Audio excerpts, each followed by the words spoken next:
আসসালামু আলাইকুম। আমি AR Mahmud. Bangladeshi American traders YouTube চ্যানেলে সবাইকে স্বাগতম। আজ আমরা এ সপ্তাহের মার্কেট নিয়ে আলোচনা করব।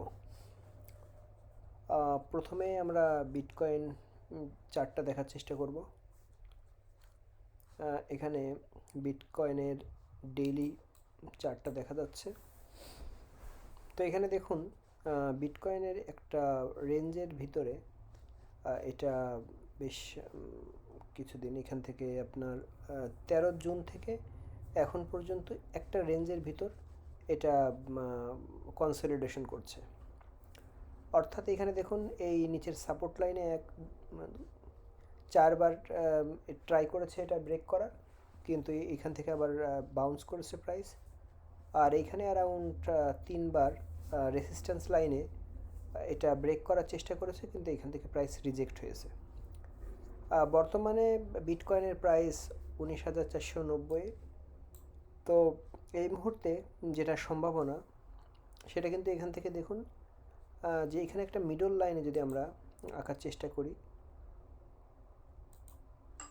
এইখানে একটা মিডল লাইন থাকলে আমাদের এটা আরেকটু ক্লিয়ার হবে। তো এইখানে মিডল লাইন থেকেও কয়েকবার প্রাইস এইখান থেকে রিজেক্ট হয়েছে, তিনবার। তো এখন বর্তমানে সাপোর্টের কাছাকাছি প্রাইসটা আছে। তো আমাদের সামনের এটা ফোরকাস্টের জন্য বলা যেতে পারে এই প্রাইসটা চেষ্টা করতে পারে এইখান থেকে, এই রেড মার্ক যেখানে করা, এইখান থেকে এখানে আসার পরে, অর্থাৎ 18,000 19,000-এর লেভেলে আসার পরে এখান থেকে প্রাইসটা উপরের দিকে যেতে পারে অ্যারাউন্ড 24,500, অথবা এইখান থেকে বাউন্স করার বদলে এইখান থেকে এই রেটটা ভাঙার চেষ্টা করতে পারে, অর্থাৎ এই সাপোর্টটা ব্রেক করার চেষ্টা করতে পারে। সেক্ষেত্রে যদি এই 17,700-র এই লেভেলটা ব্রেক করে, সেক্ষেত্রে এটার হিউজ একটা প্রাইস ডাউন হওয়ার সম্ভাবনা আছে। তো এটা আসলে হিউজ একটা ব্যাপার। এটার ব্রেক করাটা খুব, যেহেতু এটা স্ট্রং সাপোর্ট, হয়তো বা এটা ব্রেক করতে একটু লাগবে, বিগ সেলার পাম্প লাগবে। তো এখন বর্তমানে আমরা ধরে নিতে পারি প্রাইসটা এখানে 18,000, অ্যারাউন্ড 18,908 এই লেভেলে আসার পরে এখান থেকে প্রাইসটা বাউন্স করতে পারে। তো আমরা ওয়েট করব এখানে। আর মেবি এটা আরএসআইতেও ডাউন পজিশনে আছে, অর্থাৎ এখন প্রাইসটা কম। তো সেক্ষেত্রে আমরা যদি এখান থেকে একটু রিভার্সের কনফার্মেশন পাই, আমরা এটা কিনতে পারি কিছুটা এখান থেকে অ্যারাউন্ড, এই যে একটা রেঞ্জ, এই রেঞ্জটা মিনিমাম 29% আছে, অর্থাৎ এই লেভেলটা তো যদি আমরা কিনি অ্যারাউন্ড 20% আমরা প্রফিট করতে পারবো। তো ক্রিপ্টোকারেন্সির আরও কিছুই আমরা ক্রিপ্টো দেখার চেষ্টা করি। ডোজ কয়েন অনেক পপুলার একটা কয়েন। ডোজ কয়েনেরও প্রায় এখন সাপোর্ট লেভেলে আছে। এই পজিশনটাতে দেখুন, এটা একটা সাপোর্ট লেভেল ধরে আছে, এবং এটা কয়েকবার চেষ্টা করেছে, 3বার 4বার চেষ্টা করেছে এখানে এটা ব্রেক করার, এবং এখন যে ক্যান্ডেলটা হচ্ছে এটা গ্রিন ক্যান্ডেল। তো এটা সম্ভাবনা থাকবে এই লেভেলটা যদি ব্রেক করে, তাহলে সেক্ষেত্রে আমাদের পজিশন থাকবে এই যে এটা, অর্থাৎ 576, অ্যারাউন্ড 5.5 সেন্টের উপরে এই প্রাইসটা থাকবে। তার নিচেই ব্রেক করলে ডেড লাইন যেটা, সেটা এইটা পজিশনটা, অর্থাৎ এই যে লেভেলটা 494। তো এই 494 এই পজিশনটা ব্রেক করলে, অর্থাৎ 5 সেন্টের নিচে যদি প্রাইস যায়, আরও অনেক প্রাইস ড্রপ হবে, যেটা ডোজ কয়েনের ক্ষেত্রে ডিভাস্টেডের একটা ব্যাপার হবে। সেম বিটকয়েনের যেখানে ডাউনের একটা সাপোর্ট দেখিয়েছিলাম, ওই সাপোর্টটা ব্রেক করলে মোটামুটি সবগুলো কয়েনেরই প্রাইস ড্রপ হওয়ার সম্ভাবনা থাকে। তো আশা করি এখান থেকে প্রাইসটা বাউন্স করবে, আর এই পজিশনটাতে এখান থেকে প্রাইস একটা রেঞ্জের ভিতরে ঘোরাঘুরি করবে, যেটা মূলত এখানে দেখুন, এটা অবশ্যই এখান থেকে একটা পাম্পের কারণে প্রাইসটা এখানে আসছিল, এই পজিশনটাতে আসতে পারে, অথবা মিডল পজিশন যদি আমরা ধরে রাখি, সেক্ষেত্রে এই পজিশনটাতে প্রথম সাপোর্ট টার্গেট থাকবে। অর্থাৎ এখান থেকে যদি প্রাইস আপ হয় সেক্ষেত্রে আমাদের টার্গেট থাকবে 7 to 9, অর্থাৎ 7 সেন্টের উপরে। আর এটা ব্রেক করে যদি উপরে যায় প্রাইস, সেক্ষেত্রে দ্বিতীয় টার্গেট থাকবে 864, অর্থাৎ 8.5 সেন্টের উপরে। তো আর একটা পপুলার ক্রিপ্টো সেটা হলো শিবা ইনু। মূলত বিটকয়েনটাকে বেশিরভাগ ক্রিপ্টোই ফলো করে। তো এটার একটা যেহেতু বিটকয়েনের বর্তমানে সিচুয়েশন ডাউন, এই জন্য প্রতিটা ক্রিপ্টোকারেন্সির পজিশনটাই কিন্তু ডাউন আছে। এখানে এটা আমরা দেখতে পারি, এখানে একটা রেঞ্জ আছে, আর এই যে নিচের দিকে একটা রেঞ্জ আছে দেখুন এই পজিশনটা থেকে। আর বর্তমান প্রাইসটা কিন্তু এখানে একটা আমাদের এই সাপোর্ট লেভেলে আসছে। তো এখান থেকে প্রাইসটা আপ হলে এই পজিশনটাতে করতে পারে। আর যদি এই প্রাইস টার্গেটটা যদি ব্রেক করে উপরে যায়, অর্থাৎ এই প্রাইসটা ব্রেক করে যদি উপরে যায়, তাহলে কিন্তু সেকেন্ড টার্গেট হিসাবে এইটা থাকবে। অর্থাৎ এটা ব্রেক করলে এই পজিশনটাতে সেকেন্ড টার্গেট থাকবে। তার উপর এটা ব্রেক করলে এটা একটা বুলিশ ট্রেন্ড হবে, অর্থাৎ তখন আমাদের পরবর্তী হিউজ টার্গেট হবে, হিউজ একটা পাম্প হবে এই কয়েনে। সেক্ষেত্রেও আমরা দেখতে পারি এই পজিশন থেকে যদি প্রথম টার্গেট আমাদের মিট করে 41%, এবং দ্বিতীয় টার্গেট থেকে তৃতীয় টার্গেটের দূরত্ব 21%, অর্থাৎ অ্যারাউন্ড এখান থেকে 60%-এর একটা টার্গেট থাকতে পারে।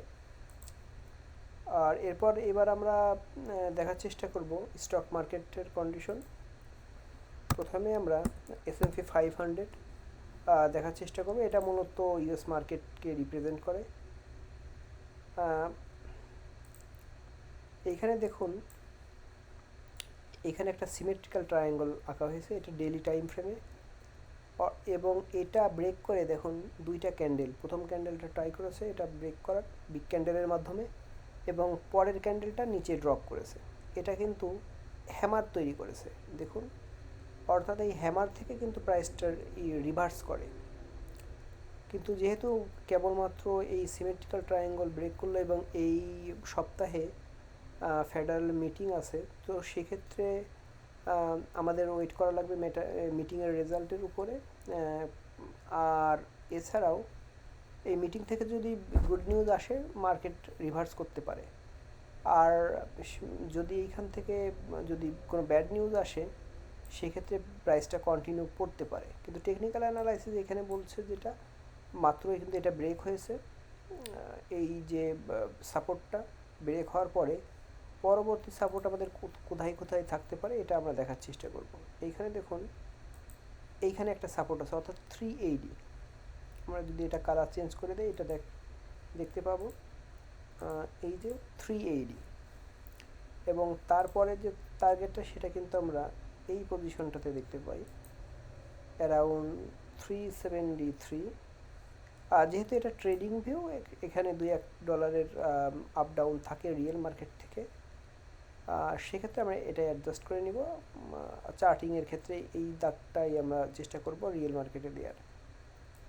আর তারপরে থাকবে একদম লোয়েস্ট পয়েন্ট, সেটা হলো এটা ব্রেক করলে এটা তার নিচে অনেক বিগ একটা প্রাইস ড্রপ হবে, কারণ এর নিচে যে প্রাইসটা এই যে এখানে দেখুন এই যে পজিশনটাতে, তো নিয়ারেস্ট যে সাপোর্টটা এটা ছিল লাস্ট সাপোর্ট 361।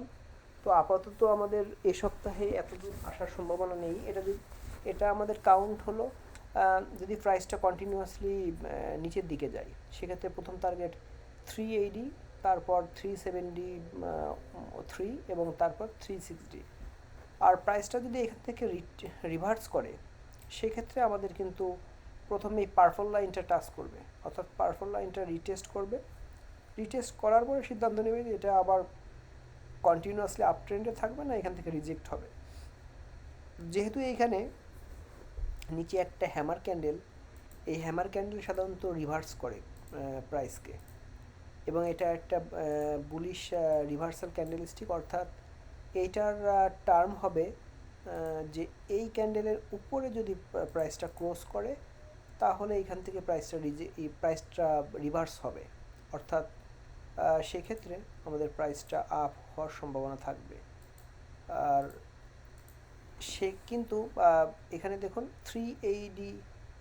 386-এর উপরে প্রাইসটা থাকা লাগবে এবং ক্লোজ হওয়া লাগবে, এবং তারপরে ক্যান্ডেলটা কনফার্মেশন থাকা লাগবে ওইটা, অর্থাৎ এর উপরে বডিটা ক্লোজ করলেই আমরা ধরে নিতে পারি প্রাইসটা এখান থেকে রিভার্স করবে। এবং এইটা যদি কন্টিনিউয়াসলি ড্রপ করে আমাদের আগের টার্গেট অনুযায়ী 80, 70 এবং 60-তে আমাদের সাপোর্ট থাকবে। তো আমাদের এটা উইকলি চার্টে দেখে নিতে পারি। উইকলি চার্ট স্পায়ার কি বলছে এখানে দেখুন, এখানে একটা এনগালফিং ক্যান্ডেলস্টিক প্যাটার্ন তৈরি করেছে, অর্থাৎ এইখানে এই দুইটা ক্যান্ডেল নিয়ে এই লাস্টের গ্রিন এবং রেড ক্যান্ডেল নিয়ে। এবং উইকলি ক্যান্ডেল যদি আমরা বলি, এইখানে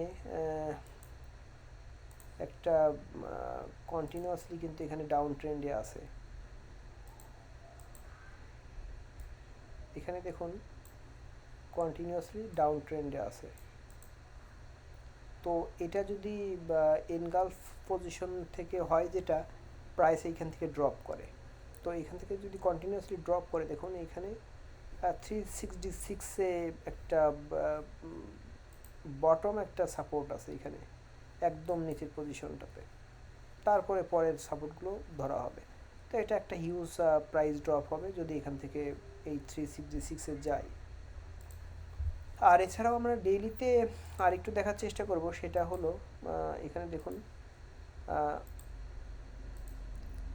এই যে এটা কিন্তু যেটা মূলত আমাদের মেইন মার্কেট যে ফেসটা, এটা আমরা দেখার চেষ্টা করবো। সেটা কিন্তু দেখুন এইখান থেকে প্রাইসটা কিন্তু এইখানে ড্রপ করেছে, তারপর প্রাইসটা এখান থেকে কিছুটা রিট্রেস করেছিল, এবং তারপর কন্টিনিউয়াসলি এখান থেকে আবার প্রাইস এখানে ড্রপ করেছে, এবং এটা কন্টিনিউয়াসলি নামছে আর কি, অর্থাৎ এটা নামার শেষে এরকম একটা রিট্রেস করতে পারে। তো সেক্ষেত্রে আমাদের সতর্ক থাকা লাগবে যে এই যে প্রাইসটা এখান থেকে কন্টিনিউয়াসলি ডাউনে যাওয়ার পরে ওইখান থেকে যে রিভার্সটা করবে, সেই রিভার্সটা এইরকম ছোট একটা যদি রিট্রেস করে, ওইখানে আমাদের ইনভেস্ট করার ক্ষেত্রে সতর্ক থাকা লাগবে। কারণ আমরা যদি মেইন ওইখানে ইনভেস্ট করে দেই এবং এখানে আমাদের যদি থিঙ্ক থাকে যে মার্কেটটা কন্টিনিউয়াসলি আপ হবে, সেক্ষেত্রে কিন্তু ভুল হবে। কারণ মার্কেট এই পজিশনটাকে এখান থেকে যেমন এখানে দেখুন এইখানে 9.9 অর্থাৎ 10% এখানে প্রাইস ড্রপ করছে, কিন্তু প্রাইস 10% ড্রপ করার পরে এখানে দেখুন প্রাইস উঠছে মাত্র অ্যারাউন্ড 6%, অর্থাৎ 10% প্রাইস ড্রপ করছে এবং 6% উঠছে। এবং এটা যদি অর্থাৎ এই ডাউন ট্রেন্ডের সিস্টেম হলো প্রাইস যতটা ড্রপ করে তার থেকে কম প্রাইস আপ হয়, এইভাবে কন্টিনিউয়াসলি নিচের দিকে যায়। তো সেই ক্ষেত্রে আমরা সাধারণত ট্রেডাররা এইখানে ফুল হয়, এইখানে এরা বোকামিটা করে বসে, কারণ এটা মূলত অনেকে বলে যে এটা বুল ট্র্যাপ, কিন্তু এটা রিট্রেস মূলত মার্কেটের কন্টিনিউয়াসলি খাড়াখাড়ি নিচের দিকে যায় না, খাড়াখাড়ি উপরের দিকে আপ হয় না, এটা এইভাবে রিট্রেস করে, বাংলা দয়ের অক্ষরের মতো, অর্থাৎ নিচের দিকে যায়, একটু ভাঙা দিয়ে উপরে উঠে আবার নিচে যায়। তো সেই ক্ষেত্রে এইখান থেকেও যদি এরকম আরেকটু রিট্রেস করে, আমরা ওই পজিশনটাতে খুবই সতর্ক থাকব। এখানে দেখুন মাত্র 4 দিন আপ ছিল প্রাইস, অর্থাৎ 4 দিনের পরে আবার একটা বিগ ড্রপের দিকে যাচ্ছে। তো এখান থেকে যদি রিভার্স করেও 2-1 দিন হয়তো বা আমরা পজিশন নিয়ে থাকবো, তারপরে আমরা এটার যদি এইখান থেকে যদি উপরে যায়, সেক্ষেত্রে আমাদের মেইনলি টার্গেট থাকবে এই পজিশনটাতে, অর্থাৎ তখন প্রাইসটা এখান থেকে যদি যতদূর নিচে নামার এই প্রাইসটা ডিপ হওয়ার পরে যখন নিচে থেকে উপরে যাবে, তখন অবশ্যই এই রেড লাইনটাকে ক্রস করা লাগবে, অর্থাৎ 410কে ক্রস করা লাগবে। এইটা যদি ব্রেক করে উপরে যায়, তখন বোঝা যাবে যে না, এই ডাউন ট্রেন্ডটা ব্রেক করে তখন আপ ট্রেন্ডের দিকে যাচ্ছে। আর এইটার থেকে রিজেক্ট অথবা এটার নিচে থেকে যদি প্রাইসটা রিজেক্ট হয়, তাহলে আমরা ধরে নেব ঠিক এইরকম একটা রিট্রেস, অর্থাৎ কন্টিনিউয়াসলি নিচের দিকে যাচ্ছে এবং এটা জাস্ট একটু রিট্রেস করে আবার নিচের দিকে যাবে। সেক্ষেত্রে আমরা যারা কনফিডেন্স না যে রিট্রেসে কীভাবে ট্রেডিং করব, আমাদের এই ক্ষেত্রে ট্রেডিং থেকে বিরত থাকাটাই বেটার। আর এই মুহূর্তে প্রাইসটা যত ড্রপ করবে, আমরা যদি হাতে ক্যাশ রাখি, সেই ক্ষেত্রে আমরা ডিপে কিনলে অনেক চিপ প্রাইসে কিনতে পারবো। সেক্ষেত্রে আমাদের এখন মার্কেট অবজারভেশন এবং হাতে ক্যাশ রাখাটা বেশি জরুরি লস করার থেকে। তো মার্কেটে যেহেতু এই অবস্থা, বেশিরভাগ স্টকই এই মার্কেট ট্রেন্ডটা ফলো করতে পারে। সুতরাং আমাদের যেহেতু এখন যে পজিশনটা আছে, আমার মনে হয় প্রথম দিন অর্থাৎ সোমবারে আমাদের মার্কেটটা দেখা উচিত যে প্রাইসটা এই পজিশন থেকে এই অর্থাৎ 386, $2-1 কম বেশি হবে রিয়েল মার্কেটের থেকে। এই ট্রেডিং ভিউতে একটু অন্যরকম ডাটা দেখাই। তো 386-এ অথবা 387 এর উপরে যদি প্রাইসটা ক্লোজ করে সোমবারে, তাহলে আমরা ধরে নেব এখান থেকে প্রাইস রিভার্স হচ্ছে, অর্থাৎ অ্যাটলিস্ট 4-5 দিন হয়তো বা এখান থেকে আমরা ধরে নিতে পারি প্রাইস আপ সাইডে যাবে। আর যদি এই লাইনের নিচে যদি থাকে ক্লোজ প্রাইসটা, তাহলে সেক্ষেত্রে আমরা ধরে নেব প্রাইসটা এখনও কন্টিনিউয়াসলি এই যে নিচের লাইনটা আছে, এই লাইন অনুযায়ী কন্টিনিউয়াসলি নিচের দিকে যাচ্ছে। তো এই ধারাটা যদি ধরে রাখে, যতদিন এখান থেকে রিভার্সের কনফার্মেশন না দেয়, ততদিন আমরা এখান থেকে যারা ইনভেস্ট করি নাই, মোটামুটি আমরা S&P 500-এর আওতাধীন যে স্টকগুলো আছে, এগুলো থেকে আমরা ইনভেস্ট করার থেকে বিরত থাকবো। মূলত মার্কেটটা যতদিন এই ডাউন ট্রেন্ডে থাকবে, বেশিরভাগ স্টকই ডাউন ট্রেন্ডে থাকে বা কিছুটা কনসলিডেশন করে, বিভিন্ন প্যাটার্নে থাকে, তবে সেটা মুভ থাকে ডাউন ট্রেন্ডের দিকে, অর্থাৎ মার্কেটটা খারাপ থাকে। তো আমরা এই মুহূর্তে ঝুঁকি না নিয়ে চেষ্টা করব একটু মানে স্মার্টলি ইনভেস্ট করা, অর্থাৎ এই যতদিন মার্কেট নিচের দিকে যাবে, ততদিন আমাদের অবজারভেশনে রাখা আর কি, রিভার্সের কনফার্মেশনের জন্য। তো এই ছিল আমাদের আজকের ভিডিও, এবং ডিসক্রিপশন বক্সে আমাদের ফ্রি একটা প্রজেক্ট আছে, ফ্রি বা 90 মিনিটস 1-to-1 ট্রেডিং ক্লাসের, অর্থাৎ 1-to-1 একটা ক্লাসের প্রজেক্ট আছে। এখানে আপনি যে কোনো টেকনিক্যাল অ্যানালাইসিস, যে কোনো সাবজেক্ট নিয়ে কথা বলতে পারবেন। সেক্ষেত্রে ক্যান্ডেলস্টিক প্যাটার্ন আছে, price pattern, support resistance, risk management, technical অ্যানালাইসিসের যে কোনো বিষয় আপনারা আলোচনা করতে পারবেন। তো এই গুগল ফর্মটা লিঙ্ক দেওয়া থাকবে, ওইখানে ওইটা পূরণ করে সাবমিট করে দিলে আমরা ইনশাল্লাহ ক্লাসের শিডিউল করব খুব দ্রুতই। তো এই ছিল আমাদের ভিডিও, ইনশাল্লাহ সামনের সপ্তাহে আবার দেখা হবে। আর এছাড়াও মার্কেটে যদি আপডেট আসে অথবা বিগ কোনো ইভেন্ট হয়, তাহলে আমরা আবার ভিডিও করার চেষ্টা করব এই সপ্তাহের ভিতরেই। তো সবাই ভালো থাকবেন। আসসালামু আলাইকুম।